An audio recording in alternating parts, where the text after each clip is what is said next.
As soon as we seen the flames, we turned and we pulled on it. It was locked, so we couldn't get through to the next carriage. And when we realized that, that was like serious panicking. Everything that used to be my normal routine, it's no longer there.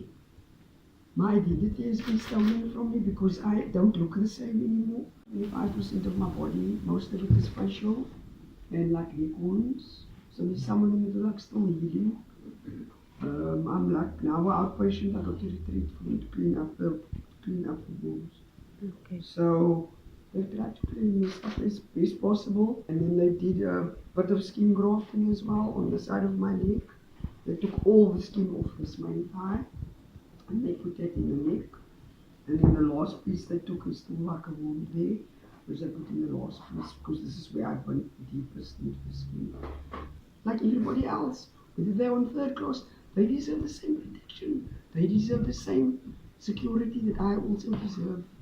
But they've taken this now for them to maybe be aware that this is how bad it is. If I didn't jump out of the window or be brave enough to do that, then my mother will be childless. My son would be motherless.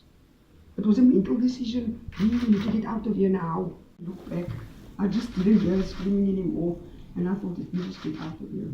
If I wasn't skinny built, then I would have also been cooked in the training.